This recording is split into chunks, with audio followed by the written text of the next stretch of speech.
ओम शांति। 8 जुलाई 1973। अव्यक्त बाप दादा मधुबन। समय की पुकार। अमर भव के बरदाता, अस्वच्छ से स्वच्छ बनाने वाले, सर्वशक्तिवान बनाने वाले और अथक सेवाधारी बनाने वाले शिव बाबा बोले, आप सभी कहाँ बैठे हैं? क्या सभी मेले में बैठे हो? यह है प्रैक्टिकल मेला और सभी हैं यादगार के मेले। अभी के इस मधुर मिलन के मेले से अनेक स्थानों पर और अनेक नामों से मेले मनाने आते हैं। मेले में विशेष मिलन होता है। मेला अर्थात मिलना। यह मिलन अर्थात मेला कौन सा है? इस समय मुख्य मेला है ही आत्मा रूप से परमात्मा बाप के साथ मिलने का, अथवा यूं कहें कि आत्मा और परमात्मा का मेला है। ना सिर्फ एक संबंध से, लेकिन सर्व संबंधों से, सर्व संबंधी बाप से मिलन का मेला है, अथवा सर्व प्राप्तियों का यह मेला है। एक सेकंड में सर्व संबंधों से, सर्व संबंधी बाप से मिलन मनाने से प्राप्ति स्वतः ही हो जाती है। और अन्य मेले तो खर्च करने के होते हैं, लेकिन यह मेला सर्व प्राप्ति करने का है। और दूसरे मेले में अगर कुछ प्राप्ति भी करेंगे तो कुछ देकर ही प्राप्त करेंगे। परंतु यहाँ देते क्या हो? जिसको संभाल नहीं सकते हो तुम वही देते हो ना। कोई यहाँ अच्छी चीज़ देते हो क्या? जिन चीज़ों को आप संभाल नहीं सकते हो तुम वही तो बाप को देते हो। इससे बाप को क्या बना दिया? सेवाधारी बनाया है ना। जैसे कि अपनी चीज़ को संभालने के लिए कोई सर्वेंट को रखा जाता है। बाप को देते भी वही हो जिसको आप कंट्रोल नहीं कर पाते हो। बाकी बाप को और कुछ दिया है क्या? कीचड़ पट्टी देकर अगर पद्मों की प्राप्ति हो जाए तो उसको देना कहेंगे या लेना? उसे लेना कहेंगे ना। तो और सभी मेले देने के होते हैं, और वहाँ यदि देकर कुछ लिया हो तो वह क्या बड़ी बात है। लेकिन यह मेला सर्व प्राप्ति लेने का मेला है। जो चाहो और जितना चाहो आप उतनी प्राप्ति कर सकते हो। तो ऐसा सर्व प्राप्तियों का मेला कभी कहीं देखा है? ऐसे मेले पर आप सभी आए हुए हो। तो मेले में एक होता है मिलन, और दूसरा क्या होता है? और मेले में तो मेले बनते हैं, और यहाँ क्या बनते हो? स्वच्छ तो बन गए हो ना, या आप अभी तक स्वच्छ बन रहे हो? स्वच्छ बनने के बाद क्या होता है? श्रृंगार होता है और तिलक लगाया जाता है। अभी सदा स्मृति का तिलक स्वयं को लगा रहे हो और दिव्य गुणों के गहनों से अपने आप को सजा रहे हो। तो मेले में मिलना हुआ और मनाना भी हुआ, और साथ साथ मेले में खेल-पाल भी होता है। मेला और खेला साथ साथ ही होते हैं। तो मेला और खेला, यह दो शब्द अगर सदा याद रखो तो आपकी कौन सी स्टेज बन जाएगी। यदि कभी भी स्थिति डगमग होती है तो उसका कारण है कि मेला अर्थात मिलन, उससे बुद्धि को किनारे कर देते हो, अर्थात मेले से निकल जाते हो और उसे खेल नहीं समझते हो। तो मेला और खेला, यह दो शब्द सदा याद रखो। मेले में सभी बातें आ जाती हैं। जैसे पहले सुनाया था ना कि मिलन किन किन बातों का होता है? मेला शब्द याद आने से संस्कारों का मिलन, बाप और बच्चों का मिलन और सर्व संबंधों से सदा प्राप्ति का मिलन सभी इस मेले में आ जाते हैं। यह सृष्टि एक खेल है, यह तो मुख्य बात है, लेकिन यह माया की भिन्न भिन्न परीक्षाएं व परिस्थितियाँ जो आती हैं, यह भी आप लोगों के लिए एक खेल है। अगर इसको खेल समझो तो खेल में कभी परेशान नहीं होंगे, हंसते रहेंगे। तो परीक्षाएं भी एक खेल हैं। तीसरी बात, खेल समझने से जो भी भिन्न भिन्न वैरायटी संस्कारों का पार्ट देखते हो, उन पार्टधारियों का इस बेहद के खेल में यह पार्ट अर्थात खेल नूंधा हुआ है। यह स्मृति में आने से कभी भी अवस्था डगमग नहीं होगी, सदैव एक रस अवस्था होगी। जब स्मृति में रहेगा कि यह वैरायटी पार्ट ड्रामा अर्थात खेल है, तो वैरायटी खेल में पार्ट ना हो, कभी यह हो सकता है क्या? जब नाम ही है वैरायटी ड्रामा, जैसे हद के सिनेमा में भिन्न भिन्न नाम से भिन्न भिन्न खेल होते हैं, समझो नाम ही है खूनी नाहक खेल। फिर उसमें अगर कोई भयानक व दर्दनाक सीन देखो तो विचलित होंगे क्या? क्योंकि समझते हो कि खेल ही खूनी नाहक का है। पहले से ही ऐसा समझकर फिर उसे देखेंगे। वैसे ही मानो कोई लड़ाई झगड़े क्रोधी की स्टोरीज़ हैं, तो उसको देखकर हंसेंगे या रोएंगे? ज़रूर हंसेंगे ना, क्योंकि जानते हो कि यह एक खेल है। ऐसे ही इस बेहद के खेल का नाम ही है वैरायटी ड्रामा अर्थात खेल। तो उसमें वैरायटी संस्कार व वैरायटी स्वभाव व वैरायटी परिस्थितियाँ देखकर कभी विचलित होंगे क्या? या उसे भी साक्षी हो एक रस स्थिति में स्थित हो देखेंगे?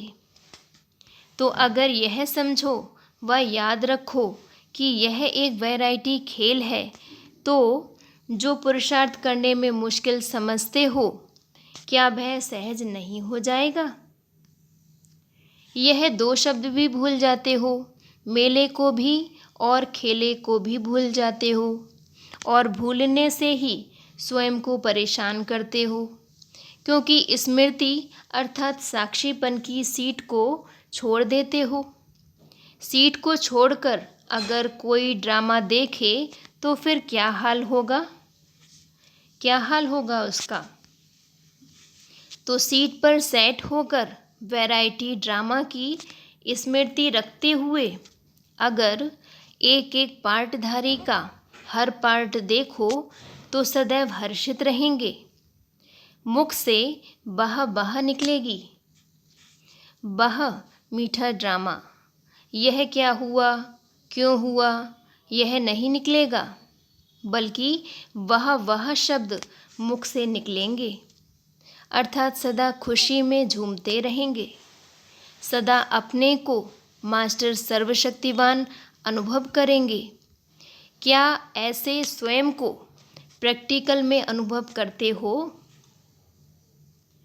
मेले से बाहर निकल जाते हो तो परेशान हो जाते हो, और जब हाथ छोड़ देते हैं तो भी परेशान हो जाते हो। ऐसे ही तुम यहाँ भी बाप का हाथ छोड़ देते हो। हाथ छोड़ देना, क्या इसका अर्थ समझते हो? बाप का स्थूल हाथ तो है नहीं, श्रीमत है हाथ और बुद्धि योग है साथ। तो मेले में जब हाथ और साथ दोनों ही छोड़ देते हो, अर्थात बाप से किनारा कर देते हो, तब भी परेशान होते हो। हाथ और साथ अगर ना छोड़ो तो सदा खुशी में रहेंगे। इसीलिए अब सदैव मेला और खेला समझकर ही अपने पार्ट और दूसरे के पार्ट को देखो। यह तो सहज बात है और कॉमन अर्थात पुरानी बात है। पुरानी बात को निरंतर बनाया है या कभी कभी भूल जाते हो और या कभी समय पर याद करते हो? यह इसलिए बतलाया कि यदि वह दो शब्द भी निरंतर याद रखो तो निरंतर खुशी में और निरंतर शक्ति स्वरूप में रह सकते हो।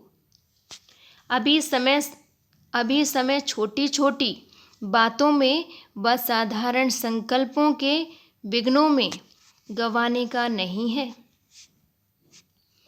अभी तो मास्टर रचयिता बन अपने भविष्य की प्रजा और भक्तों दोनों को अपनी प्राप्त की हुई शक्तियों द्वारा वरदान देने का समय आ पहुंचा है। अभी देने का समय है, ना कि स्वयं लेने का समय है। अगर देने के समय भी कोई लेते रहे तो देंगे कब? क्या सतयुग में? वहाँ आवश्यकता होगी क्या? तो अभी ही अपनी रचना को भरपूर करने का समय है। अभी अपने प्रति समय गंवाना व अपने प्रति सर्वशक्तियों का प्रयोग करना, उसी में सर्वशक्तियों को समाप्त कर देना, अर्थात जो कमाया वह खाया, ऐसा करने का अभी समय नहीं है। पहले समय था कि कमाया और खाया, लेकिन अभी समय कौन सा है? जो जमा किया है उसको सर्व आत्माओं के प्रति देने का समय है। नहीं तो आपकी प्रजा व भक्त इन प्राप्तियों से वंचित रह जाएंगे और वे भिखारी के भिखारी ही रह जाएंगे। तो क्या दाता और वरदाता के बच्चे वरदाता व दाता नहीं बनेंगे? जिस समय सर्व आत्माएं आपके सामने भिखारी बन लेने आएंगी, तो क्या रहम दिल बाप के बच्चे सर्वात्माओं के प्रति रहम नहीं करेंगे? क्या उस समय उन पर तरस नहीं आएगा? क्या उसे तड़पता हुआ देख सकेंगे?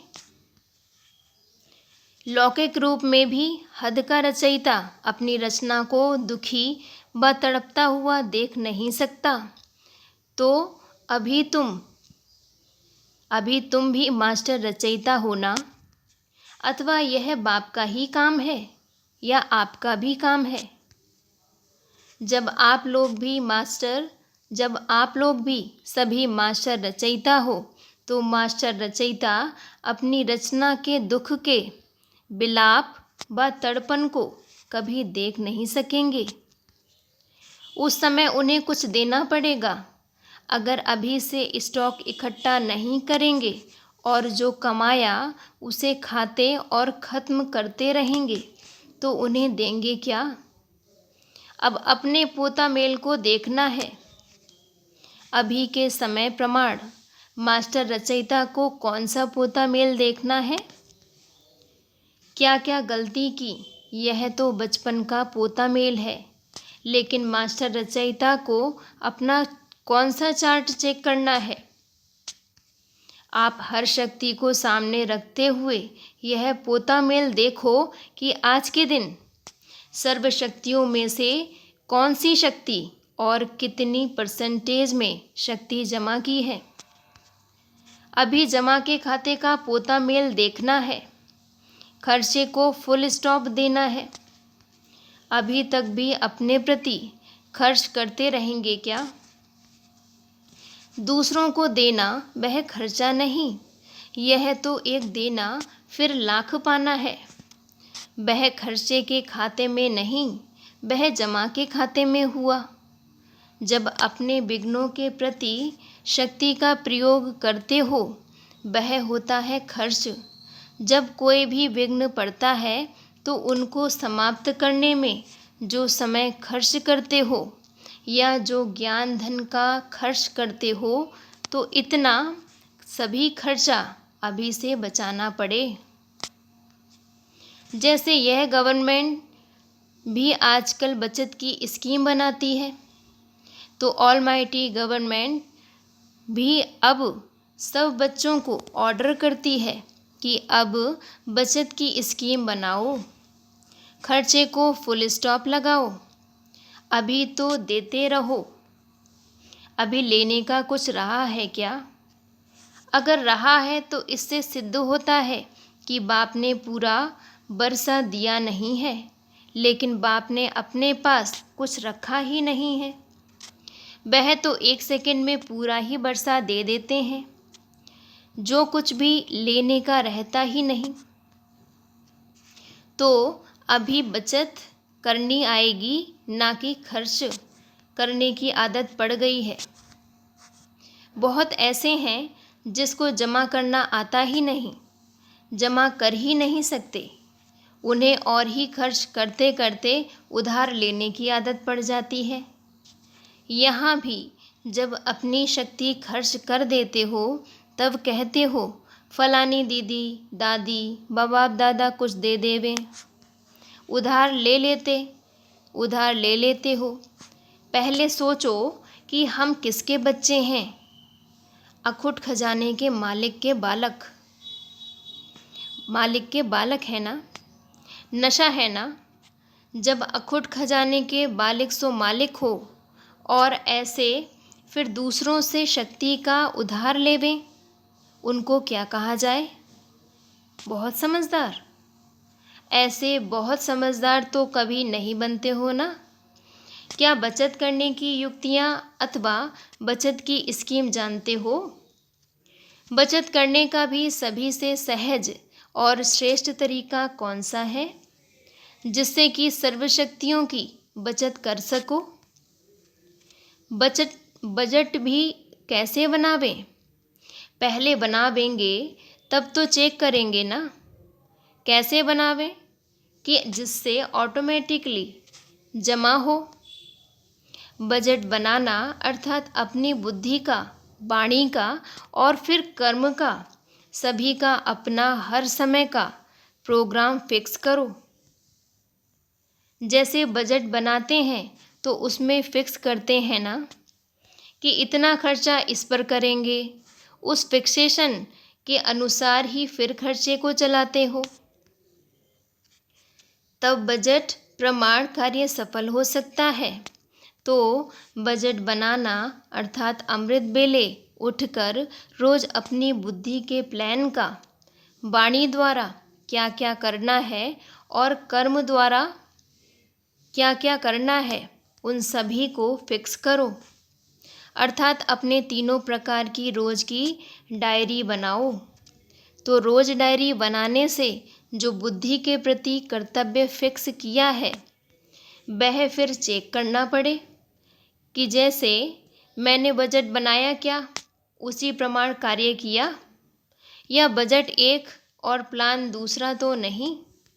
तो अपनी सर्व शक्तियों को जमा करने की सहज युक्ति यही है कि रोज अपना प्लान बनाओ, मनसा वाचा और कर्मणा का।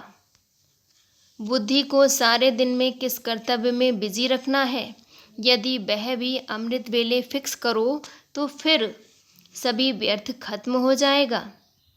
व्यर्थ खत्म किया तो समर्थ बन जाएंगे। व्यर्थ को समाप्त करने के लिए प्लानिंग बुद्धि बनो। प्लानिंग बुद्धि बनने से ही अपनी सर्व शक्तियों को जमा कर सकेंगे, क्योंकि जो भी शक्तियाँ खर्च करते हो वह सभी व्यर्थ खर्च करते हो। अगर व्यर्थ का खाता ही समाप्त हो जाएगा तो बचत ऑटोमेटिकली हो जाएगी। व्यर्थ को समाप्त करने के लिए डेली डायरी बनाओ। इस रीति अपने समय को भी फिक्स करो कि आज के दिन बुद्धि में विशेष कौन सा संकल्प रखेंगे या आज वाणी द्वारा क्या कर्तव्य करेंगे। वह फिक्स होने से साधारण व व्यर्थ बोल जो एनर्जी को वेस्ट करती हो वह सब बच जाएगी। जो वेस्ट नहीं करते हैं वह वेस्ट बन जाते हैं। वेस्ट करने वाले कभी बेस्ट नहीं बन सकते। सभी बातों को देखो और अपनी बचत की स्कीम को बढ़ाओ, तब ही मास्टर रचयिता बन सकेंगे। अभी मास्टर रचयिता बनकर रचना की पालना करने की सामर्थ्य नहीं आई है। मास्टर रचयिता नहीं बनेंगे तो क्या बनना पड़ेगा? अगर किसी को संभालना नहीं आता है तो किसी के संभालने में चलना पड़े ना, तो मास्टर रचयिता के बदले रचना बनना तो मास्टर रचयिता है ना। सिर्फ 2 शब्द जो सुना, मेला और खेला, सदैव इनको स्मृति में रखो तो भी बचत की स्कीम हो जाएगी। व्यर्थ संकल्प, व्यर्थ समय और व्यर्थ शक्ति जो खर्च कर देते हो वह बच जाएगी। इसके लिए सिर्फ अपना नियम मजबूत रखो। सोचते हो कि यह करेंगे लेकिन नियमित रूप से नियम बनाते नहीं हो। 1 मास जोश में रहते हो और बाद में फिर माया का आना शुरू हो जाता है, अथवा माया बेहोश करने का काम शुरू कर देती है। इसलिए क्या करना पड़े? जैसे देखो, जब कोई होश में नहीं आता उसके लिए इंजेक्शन पिछाड़ी इंजेक्शन लगाते रहते हैं, या जब कोई ऑपरेशन करते हैं तो उसको देखकर फीलिंग ना आए इसीलिए भी इंजेक्शन लगाते रहते हैं। तो जिस समय अनुभव करते हो कि अब जोश बेहोश के रूप में जा रहा है, अर्थात माया का जोश शुरू है, तो कौन सा इंजेक्शन लगवाएंगे? अटेंशन और चेकिंग का तो है ही, लेकिन उसके साथ साथ अमृत बेले पावर हाउस से फुल पावर लेने का जो नियम है उसको बार बार चेक करो। यही बड़ी से बड़ी इंजेक्शन है। अमृत बेले बाप से कनेक्शन जोड़ लिया तो सारा दिन माया की बेहोशी से बचे रहेंगे। इस इंजेक्शन की ही कमी है। इंजेक्शन ठीक होना चाहिए। ऐसे नहीं कि सिर्फ उठकर बैठ जाना है। उठकर तो बैठ गए, यह तो नियम का पालन किया, लेकिन क्या कनेक्शन ठीक है? अर्थात प्राप्तियों का अनुभव होता है। अगर इंजेक्शन लगावें लेकिन शक्ति का अनुभव ना हो तो समझेंगे इंजेक्शन ने पूरा काम नहीं किया। इस प्रकार अमृत बेले का कनेक्शन अर्थात सर्व पावर्स का और सर्व प्राप्तियों का अनुभव होना, यह बड़े से बड़ा इंजेक्शन है। पहले यह चेक करो कि अमृत बेला आदिकाल से ठीक है। अगर आदिकाल ठीक ना होगा तो मध्य और अंत भी ठीक ना होगा। आदिकाल में अनुभव करने का अभ्यास नहीं है तो सृष्टि के आदि अथवा आदिकाल में सर्व सुखों का अनुभव नहीं कर सकेगा। जैसे सारे दिन का यह आदिकाल है, उस आदिकाल को अगर छोड़ कुछ समय के बाद, कुछ घंटों के बाद जागते हैं व बैठते हो व कनेक्शन जोड़ते हो, तो जितना यहाँ लेट उतना वहाँ लेट, क्योंकि बाप दादा से बच्चों के मिलन का अपॉइंटमेंट का समय जो है उसमें पहला चांस बच्चों का है। फिर है भक्तों का टाइम। अगर भक्तों के टाइम में भी कनेक्शन जोड़ा तो बच्चों जैसा वरदान नहीं पा सकेंगे। इसीलिए इस काल का उस काल से कनेक्शन है। सभी से बड़ा बजट का पहला आइटम तो यह रहा, अमृत बेले अर्थात आदिकाल। उस समय अपने को चेक करो कि हम आदिकाल में आने वाले हैं या कुछ जन्म पीछे आने वाले हैं।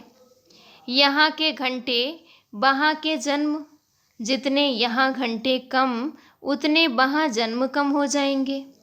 कमजोरी इसी की है। बैठ तो जाते हैं सभी, उस समय की सीन देखो तो बड़ा मज़ा आएगा। उस समय का दृश्य ऐसा होता है जैसे कि जयपुर में एक ही हठ योगियों का म्यूज़ियम है। भिन्न भिन्न प्रकार के हठ योग दिखाए हुए हैं। तो अमृत बेले भी उस समय की सीन ऐसी होती है। कोई हठ से नींद को कंट्रोल करते तो कोई मजबूरी से टाइम पास करते और कोई उल्टे लटके हुए होते हैं। अर्थात जिस कार्य के लिए बैठते हैं वह उनसे नहीं होता। जैसे उन हठ योगियों को दिखाते हैं, कोई एक टांग पर कोई उल्टे और कोई कैसे होते हैं। यहाँ भी उस समय का दृश्य ऐसे होता है। कोई 1 सेकंड तो अच्छा व्यतीत करते हैं, फिर दूसरा सेकंड देखो एक टांग पर ठहरते ठहरते तो दूसरी टांग फिर गिर जाती है। सोचते हैं आज के दिन कुछ जमा करेंगे, परंतु होता नहीं है। वह सीन भी देखने की होती है।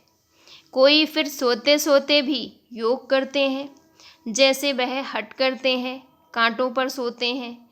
यहाँ शेषशैया पर होते हैं। यहाँ के उस समय का पोज भी वंडरफुल होता है। इसीलिए सुनाया कि अमृत बेले के महत्व को जानने और उन्हें जानकर जीवन में लाने से महान बन सकते हो। अगर अमृत बेले अपना प्लान नहीं बनावेंगे तो प्रैक्टिकल में क्या लाएंगे। कोई लौकिक कार्य भी तब सफल होता है जब पूरा प्लान बनाते हैं। अगर प्लान नहीं बनाते तो सफलता नहीं हो सकती। इस प्रकार अमृत बेले अपना प्लान फिक्स नहीं करते हो तो मन वाणी अथवा कर्म द्वारा जो सफलता होनी चाहिए वह नहीं कर पाते हो। अभी इस महत्व को जानकर महान बनो। अभी तो स्पष्ट सुनाया ना कि अब बाकी क्या पुरुषार्थ रह गया है। अमृत बेले का ठीक करेंगे तो सभी ठीक हो जाएगा। जैसे अमृत पीने से अमर बन जाते हैं, तो अमृत बेले को सफल करने से अमर भव का वरदान मिल जाता है। फिर सारा दिन कोई भी विघ्नों में मुरझाएंगे नहीं। सदा हर्षित रहने में और सदा शक्तिशाली बनने में अमर रहेंगे। अमृत बेले जो अमर भव का वरदान मिलता है वह अगर ना लेंगे तो फिर मेहनत बहुत करनी पड़ेगी। मेहनत और खर्चा दोनों करते हो, नहीं तो अमर भव के वरदानों से मेहनत और खर्चा दोनों छूट जाएंगे। अच्छा, ऐसे सदा बाप के साथ रहने वाले व सदा हर संकल्प में मिलन मनाने वाले, एक संकल्प व 1 सेकंड भी मिलन से अलग नहीं होने वाले, सदैव साक्षी और स्मृति की सीट पर सेट हो, हर सीन देखने वाले खिलाड़ी व देखने वाले तीव्र पुरुषार्थी, 1 सेकंड में संकल्प और स्वरूप बनने वाले, अर्थात जो संकल्प किया और वह स्वरूप बने, ऐसे तीव्र पुरुषार्थी अमर भव के वरदानी बच्चों को बाप दादा की याद प्यार और नमस्ते। और हम बच्चों की बाप दादा को याद प्यार और नमस्ते नमस्ते। अच्छा, ओम शांति। मुरली का सार है। पहला पॉइंट, मेला और खेला सदा याद रखो तो स्थिति डगमग नहीं होगी। दूसरा पॉइंट है, सीट को छोड़कर अगर कोई ड्रामा देखे तो क्या हाल होगा। तो सीट पर सेट होकर वैरायटी ड्रामा की स्मृति रखते हुए अगर एक एक पार्टधारी का हर पार्ट देखो तो सदैव हर्षित रहेंगे, मुख से बहा बहा ही निकलेगी। तीसरा पॉइंट है, मास्टर रचयिता को अपना कौन सा पार्ट चेक करना है कि आज के दिन सर्वशक्तियों में से कौन सी शक्ति और कितनी % में शक्ति जमा की है। अभी जमा करने के खाते को देखना है। चौथा पॉइंट है, वेस्ट करने वाले कभी वेस्ट नहीं बन सकते। अच्छा जी, ओम शांति।